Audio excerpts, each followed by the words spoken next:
नमस्कार दोस्तों, स्वागत है आप सभी का मेरे YouTube चैनल पर। मैं हूं आपका दोस्त वन रक्षक राजेंद्र सनोडिया। जैसा कि दोस्तों बहुत सारे स्टूडेंट मुझसे पिछले 2-3 महीने से जुड़े हुए हैं, ठीक है, और उनको पता है दोस्तों कि मैं एथेंटिक जानकारी लाता हूं, ठीक।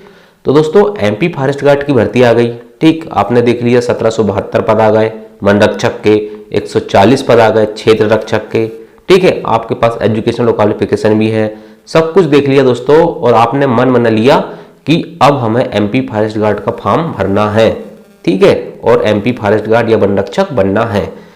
फिर आपने देखा दोस्तों कि सिलेबस क्या क्या है। भाई तैयारी तो करना ही पड़ेगा ना। सिलेबस देखा होगा तो आपको वहां पर 5 सब्जेक्ट दिखे होंगे, हिंदी, इंग्लिश, मैथ, साइंस और GK। लेकिन दोस्तों उसमें ये नहीं लिखा है कहीं कि हिंदी में क्या आएगी, मैथ्स में क्या आएगा, इंग्लिश में क्या आएगा, GK में क्या आएगा। तो फिर आपका दिमाग वहाँ पर घूम गया होगा। तो दोस्तों आज के इस वीडियो में मैं आपको बताने वाला हूँ कि आपको कौन से सब्जेक्ट में कौन कौन से टॉपिक पढ़ना है, ठीक है। और यकीन के साथ विश्वास करिएगा दोस्तों, अगर आपने इतना पढ़ लिए, कितना, जितना मैं अभी आपको बताऊंगा कि ये टॉपिक पढ़ना, ठीक है, तो यकीन मानो दुनिया की कोई ताकत आपका सिलेक्शन नहीं रोक सकती, ठीक है। और एक चीज और बता देना चाहता हूं दोस्तों, ठीक है, MP फॉरेस्ट गार्ड में रिकॉर्ड है कि मैथ साइंस बैकग्राउंड के स्टूडेंट का ज़्यादा सिलेक्शन होता है। उसका कारण क्या है मालूम है? उसका कारण ये है दोस्तों, क्योंकि GK को छोड़कर मैथ्स, साइंस, हिंदी और इंग्लिश, ये चारों सब्जेक्ट दोस्तों मैथ साइंस बैकग्राउंड वाले 12th तक पढ़ते हैं। लेकिन आर्ट्स कॉमर्स वाले क्या होते हैं, 10th के बाद मैथ्स भी छोड़ देते हैं, साइंस भी छोड़ देते हैं, ठीक है। तो उनका बेसिक हो जाता है कमजोर, ठीक है। यदि आप दोस्तों आपने अगर 6वीं से लेकर 10वीं तक बहुत अच्छे से पढ़ाई किया है ना, तो फिर MP फॉरेस्ट गार्ड का पेपर निकालना चुटकी का काम है, ठीक, चुटकी का काम है दोस्तों। और उसका जीता जागता उदाहरण बैठा है आपके सामने। मैं आपको ईमानदारी से बता देना चाहता हूं दोस्तों कि मैंने MP फॉरेस्ट गार्ड बनते समय ही सिर्फ GK पढ़ा था, ठीक है। उसके पहले मैंने कभी जीवन में GK नहीं पढ़ा और कोई स्पेशल तैयारी नहीं की थी, डायरेक्ट एग्जाम में दिया था। लेकिन मेरा बेसिक बहुत स्ट्रांग था, ठीक है। तो उसी का श्रेय देना चाहूँगा दोस्तों कि मेरा बेसिक स्ट्रांग था, जिसकी वजह से मैं फॉरेस्ट गार्ड बन गया, ठीक। और GK मैंने दोस्तों सिर्फ एग्जाम के टाइम पे पढ़ा था, 1-2 महीना बस, ठीक। तो चलिए दोस्तों आपको बताना चाहता हूँ मैं कि आपको कौन से सब्जेक्ट में कौन कौन से टॉपिक पढ़ना है। और दोस्तों मैं झूठ झाट नहीं बोलता, ठीक है। यदि आपको भरोसा होगा, आपको मैं यहाँ कोई चैनल सब्सक्राइब करवाने के लिए नहीं आया हूँ, ठीक, सही जानकारी, एथेंटिक जानकारी देने आया हूँ। यदि आपको लगता है, ठीक है, तो ही चैनल को लाइक करना, सब्सक्राइब करना, ठीक है, नहीं तो कोई जरूरी नहीं है, ठीक है। क्योंकि मैं दूसरे चैनल वालों की तरह यहाँ पर आपको कोई कोर्स बेचने नहीं आया हूँ, ठीक है, या कुछ, मैं सिर्फ एक सलाह दे रहा हूँ। आप मुझे बड़ा भाई भी मान सकते हो या छोटा भाई भी मान सकते हो, ठीक है। मैं आपको सिर्फ गाइडलाइन दे रहा हूँ दोस्तों, ठीक, एक सलाह दे रहा हूँ कि यदि आपको MP फॉरेस्ट गार्ड बनना है तो इस दिशा में यदि आप कार्य करोगे तो आपको निश्चित तौर पर सफलता मिलेगी। तो चलिए दोस्तों मैं आपको बताता हूँ कौन से सब्जेक्ट में कौन से टॉपिक पढ़ना है। तो देखिए दोस्तों, अब हम चर्चा करने वाले हैं MP फॉरेस्ट गार्ड सिलेबस की। किसकी? MP forest guard Madhya Pradesh one रक्षक भर्ती का जो सिलेबस है दोस्तों, उसके डिटेल टॉपिकों की चर्चा यहाँ पर करने वाले हैं। लेकिन सबसे पहले हमें ये पता होना चाहिए दोस्तों कि MP फॉरेस्ट गार्ड के एग्जाम का पैटर्न क्या है। तो देखिए भाई, यहाँ पर केवल एक प्रश्न पत्र रहेगा।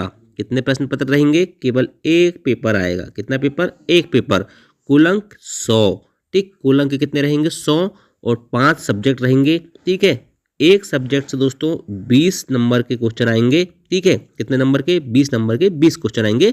इस प्रकार से 5 सब्जेक्ट से 100 क्वेश्चन 100 अंक के आएंगे। अब सब्जेक्ट कौन कौन से हैं? सामान्य ज्ञान, सामान्य हिंदी, सामान्य अंग्रेजी, सामान्य गणित और सामान्य विज्ञान। सभी सब्जेक्ट के नाम के आगे दोस्तों सामान्य लगा हुआ है, मतलब जनरल लगा हुआ है। इस बात को अपने जहन में रखना। और एक चीज और याद रखना दोस्तों, इसमें साफ साफ लिखा हुआ है 10वीं कक्षा का स्तर। कौन सी कक्षा का? 10वीं कक्षा का स्तर, ठीक है, 10th लेवल, ठीक। अब 10th लेवल क्या है आपको ये पता नहीं है, लेकिन मैं आपको बता देता हूँ, ठीक। चलिए अब दोस्तों सबसे पहले हम बात कर लेते हैं। बहुत सारे लोग पूछेंगे बुक कौन सी अच्छी है, तो मैं पहले ही बता देता हूँ बुक आपकी। देखिए दोस्तों, मैं ये सलाह दे रहा हूँ, मैं ये नहीं कह रहा हूँ कि इन्हीं किताबों को पढ़ना। मैं आपको बड़ा भाई या छोटा भाई होने के नाते सिर्फ सलाह दे रहा हूँ, गाइड कर रहा हूँ, ठीक है।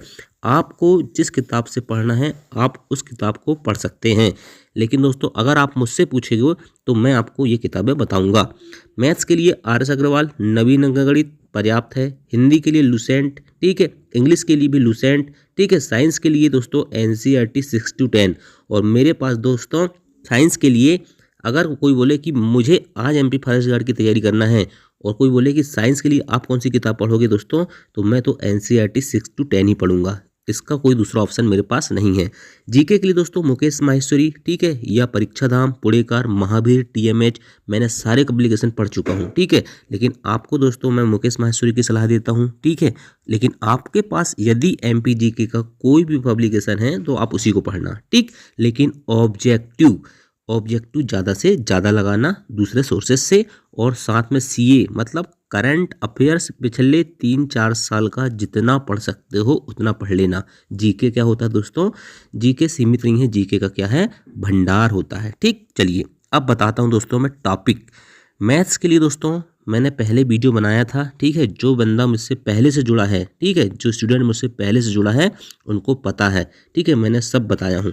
तो मैथ्स में दोस्तों ये 5 टॉपिक जो दिख रहे हैं ना, ठीक है, ये 5 टॉपिक, ये दोस्तों बहुत ही ज़बरदस्त टॉपिक है MP फॉरेस्ट गार्ड एग्जाम के लिए। दशमलव भिन्न कम से कम 2 या 3 क्वेश्चन आते हैं इस टॉपिक से। द्विघात समीकरण से 1 क्वेश्चन 100%, संख्या श्रेणी से 2 क्वेश्चन 100%, संख्या पद्धति से 2 क्वेश्चन 100%, ठीक। और संख्याओं पर आधारित प्रश्न, इनसे भी दोस्तों 1 क्वेश्चन कम से कम आता है। तो यहीं से आपके 9-10 क्वेश्चन कंप्लीट हो जाते हैं 9-10 नंबर के, ठीक है। और यदि आपको यकीन नहीं है ना तो ओल्ड क्वेश्चन पेपर में जाके देखना, ठीक। इसके बाद दोस्तों सेकंड नंबर में ये 5 टॉपिक बिल्कुल सोच लो कि आप इनको तो घोंट के पी जाना है ना गणित में। औसत, आयु संबंधी प्रश्न, समय तथा कार्य, समय तथा दूरी, लाभ तथा हानि, यहाँ से एक क्वेश्चन आने की संभावना रहती है। कितने कितने क्वेश्चन, एक क्वेश्चन आने की संभावना रहती है। इसके बाद दोस्तों सरलीकरण, साधारण ब्याज, प्रतिशतता, अनुपात समानुपात, मिश्र समानुपात और रेल संबंधी प्रश्न, इन टॉपिकों से भी दोस्तों 3 से 4 नंबर आने की संभावना रहती है। लेकिन आपको पढ़ना पूरा टॉपिक है भाई, है ना। इसके बाद दोस्तों क्षेत्रफल, आयतन, त्रिभुज, चतुर्भुज, वृत्त, बहुभुज, वर्गमूल, घनमूल, महत्तम समापवर्तक तथा लघुत्तम समापवर्तक और घातांक तथा करणी, ठीक है। तो ये होगा दोस्तों आपके 20 टॉपिक। इन 20 टॉपिक से आपके 20 नंबर के क्वेश्चन आएंगे, ठीक है। और दोस्तों मैं आपको एक सलाह और देना चाहूँगा, अगर आपने पहले से पढ़ चुके हो इन टॉपिक को तो एक्स्ट्रा टॉपिक नवीन अंकगणित में जितने भी हैं उनको टच करके जाना। क्या करके जाना, टच करके जाना, कि यदि क्वेश्चन उनसे टॉपिक से आ जाएं तो हमसे बनना चाहिए, ठीक। क्योंकि कंपटीशन है भाई, यदि 1-2 क्वेश्चन भी आपसे छूटे तो फिर आप समझ सकते हो क्या हो सकता है, ठीक है। तो ये 5 टॉपिक जो है मैंने बताया हूँ, ठीक। जिनकी मैथ्स कमजोर है दोस्तों वो तो इतने टॉपिक कम से कम कर ही लेना, 20 टॉपिक, ठीक। चलिए मैथ्स का मामला क्लियर। अगला सब्जेक्ट है अंग्रेजी, जो सबकी समस्या है, ठीक है, हिंदी मीडियम वाले स्टूडेंट की सबसे बड़ी समस्या। तो ये 8 टॉपिक सोच लो दोस्तों, 8 टॉपिक आपके 15 नंबर कवर करेंगे। कितने नंबर, 15, 20 में से 15 नंबर कवर करते हैं ये 8 टॉपिक, ठीक। Article 3 question, correctly spelled 2 question, ठीक है। वन वर्ड सब्स्टिट्यूशन 1 या 2, idiom phrases 2, preposition 2, conjunction 2, antonyms 2, synonyms 2, ठीक। कितने हो गए, 8 टॉपिक टोटल, 15-16 क्वेश्चन इससे कवर हो जाते हैं। इसके अलावा दोस्तों अब आप बोलोगे सर बाकी टॉपिक क्या करना है, तो मेरे भाई noun, pronoun, adverb, adjective, degree, ये टॉपिक जब तक आप नहीं पढ़ोगे तो आपको आर्टिकल समझ में नहीं आएगा, प्रीपोजिशन समझ में नहीं आएगा, कंजक्शन समझ में नहीं आएगा, ठीक। जो करेक्टली स्पेल्ड वाला जो टॉपिक है ना, इसको भी अच्छे से पढ़ना है। स्पेलिंग मतलब गलत लिखी रहती है तो पूछता है कि कौन सी सही है, ठीक। ये सब प्रैक्टिस से बनेगा, पूरा खेल इसमें प्रैक्टिस का है, ठीक है। जितनी प्रैक्टिस करोगे उतना अच्छा रहेगा। लेकिन मैंने टॉपिक बताया तो ये 8 टॉपिक अंग्रेजी की क्या है, जान है, ठीक। चलिए नेक्स्ट देखते हैं दोस्तों। मतलब कहने का मतलब ये दोस्तों कि अंग्रेजी आपको पूरी पढ़ना है, लेकिन ये 8 टॉपिक से क्वेश्चन आपको देखने को मिलेंगे। और इसमें ज़्यादातर क्वेश्चन पूछता है दोस्तों ग्रामेटिकल एरर वाला पूछता है, और fill in the blanks format में आते हैं, ठीक। अंग्रेजी की बात हो गई। हिंदी की बात, संधि, समास, तत्सम, तद्भव, देशज, विशेषज, विलोम, पर्यायवाची, अनेकार्थी, अनेक शब्दों के लिए एक शब्द, रस, छंद, अलंकार, उपसर्ग, प्रत्यय, वाक्यों के प्रकार, मुहावरा, लोकक्रिया, शब्द युग्म, शुद्ध अशुद्ध वाक्य, ठीक। ये टॉपिक दोस्तों, अब आप बोलोगे हिंदी पूरा सर आपने तो पूरी हिंदी लिख दी है, तो भाई इनसे क्वेश्चन आते हैं तो मैंने लिखा हूँ, ठीक। इनसे आते ही हैं और छोटे छोटे टॉपिक हैं, चाहे तो आप 2-2 घंटे में बढ़ के खत्म कर सकते हैं उनको, ठीक है। लेकिन जैसे मान चलो कुछ टॉपिक जैसे पर्यायवाची शब्द, विलोम शब्द, इनका दोस्तों आपके पास क्या रहना चाहिए, भंडार रहना चाहिए। ठीक है, मतलब एक किताब से नहीं, आपको दूसरी किताब से भी पढ़ना पड़ेगा। जितने ज़्यादा वोकेबलरी बढ़ाओगे दोस्तों आपको उतने ज़्यादा अच्छा रहेगा। ठीक है, विलोम शब्द बहुत सारे आपको, जैसे मान लो खट्टा का मीठा पता है, किसी किताब में मान चलो वो नहीं लिखा, दूसरी किताब में लिखा है, तो इस टाइप से आपको पढ़ना है। ठीक है, लेकिन दोस्तों हिंदी में एक चीज़ बता देना चाहता हूँ, ये सब पढ़ते हैं लोग, क्या करते हैं स्टूडेंट, ये सब पढ़ के जाते हैं और ये टॉपिक छोड़ के चल जाते हैं। ठीक, क्या करते हैं, ये टॉपिक सब पढ़ते हैं और ये टॉपिक छोड़ के जाते हैं। मेरी बात अच्छे से सुनना, कौन से टॉपिक पढ़ते हैं, ये पूरी हिंदी पढ़ डालते हैं और ये टॉपिक छोड़ के चल जाते हैं और उनके नंबर आते हैं दोस्तों। देखिए आपको बता रहा हूँ, हिंदी सबसे सरल सब्जेक्ट मानते हैं, हिंदी में 15 नंबर सबको लिए आते हैं। ठीक, कितने नंबर, 15-14 नंबर सबके जाते हैं। ठीक, जो पढ़ने वाले की बात कर रहा हूँ, बिना पढ़ने वाले की तो फिर बात नहीं करता मैं। ठीक, लेकिन फिर जो टॉपर रहते हैं, ठीक है, वो कहाँ झाँकते हैं, हिंदी समाचार पत्र, ये कोई नहीं पढ़ता। मध्य प्रदेश में हिंदी से संबंधित संस्थाएं एवं भवन, हिंदी साहित्य प्रमुख कवि लेखक रचनाएं जैसे सुमित्रानंदन पंत, माखनलाल चतुर्वेदी जी हो गए। ठीक है, भाषा बोली और भाषा का विकास, ये टॉपिक छोड़ के जाते हैं और यहाँ से सीधे सीधे 4-5 क्वेश्चन आते हैं। ठीक, तो यहाँ 4-5 क्वेश्चन में क्या हो जाता है, सिलेक्शन अलग हो जाता है। समझ गए, सिलेक्शन अलग हो जाता है, मतलब जो सिलेक्शन वाले स्टूडेंट होते हैं ये टॉपिक भी पढ़ते हैं। ठीक है, इसलिए दोस्तों सिर्फ इतने में ही आपको सीमित नहीं रहना है। ठीक है, याद रखना ये टॉपिक कोई नहीं बताएगा आपको, यहाँ से क्वेश्चन आते हैं ना, ये 4-5 क्वेश्चन यहाँ से आते हैं। ठीक, 15 नंबर यहाँ से आते हैं और 4-5 क्वेश्चन यहाँ से आते हैं, तो इनको अच्छे से पढ़ लेना भाई। ठीक, बता दीजिए मैंने। चलिए नेक्स्ट देखते हैं, विज्ञान। मैंने पहले ही बता दिया था, विज्ञान में मेरे पास NCERT के अलावा कोई ऑप्शन नहीं है, आपके पास होगा तो आप पढ़ लेना। ठीक, टॉपिक की बात करता हूँ दोस्तों, यहाँ तो सभी टॉपिक इंपॉर्टेंट है, लेकिन 100% 90% संभावना कौन सी टॉपिक, अम्ल क्षार लवण, घर्षण, मात्रक, विद्युत, प्रकाश, धातु अधातु, मानव शरीर संरचना। ठीक है, इसके अलावा दोस्तों पोषण, क्या पोषण, कोशिका पोषण, जंतु पोषण, पादप पोषण और छोटे छोटे बेसिक क्वेश्चन। ठीक, लेकिन सबसे टफ सब्जेक्ट मानता हूँ मैं इसको, सबसे टफ सब्जेक्ट मानता हूँ MP फॉरेस्ट गार्ड के एग्जाम में। ठीक, चलिए जीके सीधा लिख दिया मैंने, भंडार। MP जीके पढ़ना है आपको, करंट अफेयर्स पढ़ना है। अगर आपने पहले से इंडिया जीके पढ़ के रखा चुका है दोस्तों तो बहुत अच्छी बात है, और नहीं पढ़ा है तो पहले MP जीके पढ़ लेना। ठीक, और करंट अफेयर्स पढ़ लेना MP का स्पेशल। क्यों, क्योंकि MP में एग्जाम हो रहा है तो MP जीके ही आएगा। चलिए अब बात करते हैं दोस्तों, टारगेट की बात करते हैं, कितने नंबर लाना पड़ेगा। 100 नंबर का पेपर है। ठीक है, देखिए मैंने पांचों सब्जेक्ट को दोस्तों 3 सेक्शन में डिवाइड किया हूँ। ठीक, कितने सेक्शन में, 3 सेक्शन में मेरे अनुसार। ठीक, गणित को हिंदी के साथ लिया हूँ, विज्ञान को अंग्रेजी के साथ लिया हूँ और सामान्य ज्ञान को अलग रख दिया हूँ। ठीक, गणित और हिंदी ऐसे सब्जेक्ट दोस्तों ये 40 नंबर के आएंगे और 40 में से दोस्तों आप 36 नंबर किसी भी हालत में ला सकते हो। ठीक है, कितने नंबर, 36 नंबर आपको किसी भी हालत में लाना पड़ेगा। ठीक है, यदि आपको सिलेक्शन चाहते हो तो।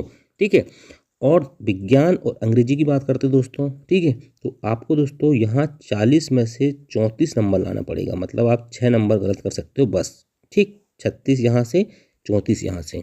सामान्य ज्ञान की बात करें दोस्तों तो यहाँ पर आपको थोड़ा टफ आता है, ये 15 नंबर भी ले आते हो आप तो चल जाएगा काम। तो आपके नंबर कितने हो गए, 36 और 34 70 और 15 कितने हो गए, 85। आप किसी भी कैटेगरी के हो, OBC के हो, ST के हो, SC के हो, EWS के हो, जनरल के हो, महिला हो, भूतपूर्व सैनिक हो।